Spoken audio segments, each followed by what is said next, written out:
Il ne faut pas traiter les choses de Dieu à la légère.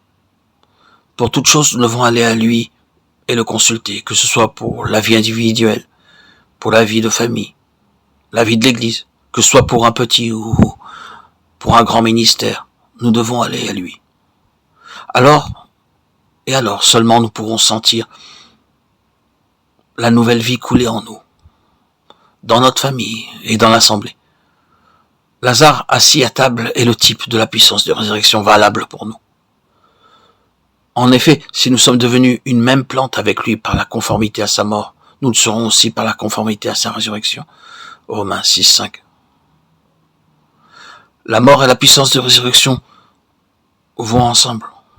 Souvenez-vous-en, lorsque nous sommes nés de nouveau, nous sommes entrés au greffé dans la mort et la résurrection du Seigneur Jésus-Christ. Le mot « hanté » signifie « greffé ». Vous avez pu voir de jeunes arbres greffés, comme des vignes, des pruniers, des pommiers et des manguiers.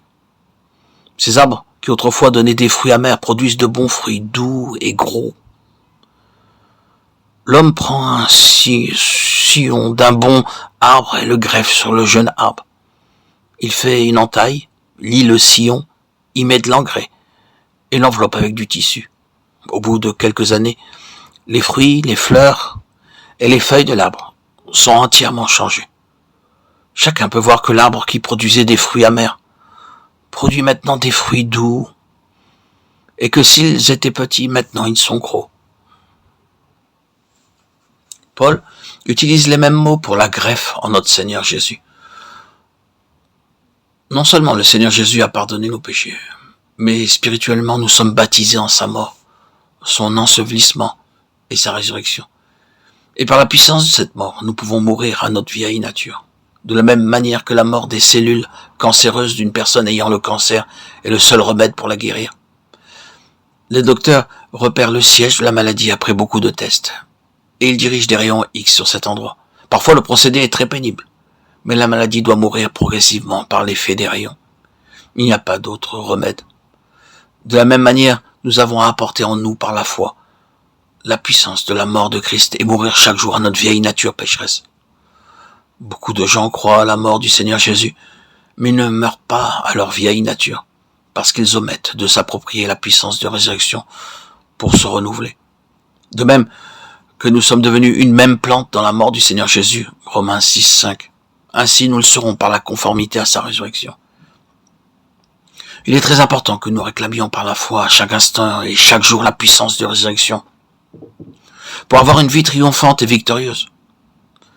Chaque fois que nous lisons la Bible, nous devons prier auparavant. S'il y a un service à faire, nous devons prier et travailler ensuite. Nous devons recevoir par la foi la puissance de résurrection pour toute chose. Le don de Dieu doit être reçu constamment. C'est une foi active et vivante.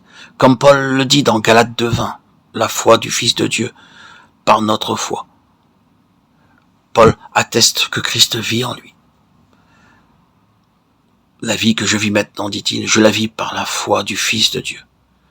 Ce doit être une foi active et vivante. Vous devez être conscient que le Seigneur Jésus-Christ vit en vous et ainsi mettre en œuvre la foi pour tous vos besoins, vos responsabilités et vos épreuves. La même puissance peut être reçue pour nos tâches quotidiennes. De la même manière, nous recevons la même puissance pour le temps de la tentation ou de la souffrance. C'est une merveilleuse puissance que nous avons à notre disposition. Pour toutes nos responsabilités, nos besoins, nos épreuves, nous recevons en nous, par la foi, premièrement la puissance pour mourir à nous-mêmes, deuxièmement la puissance de la résurrection. Les deux vont de pair.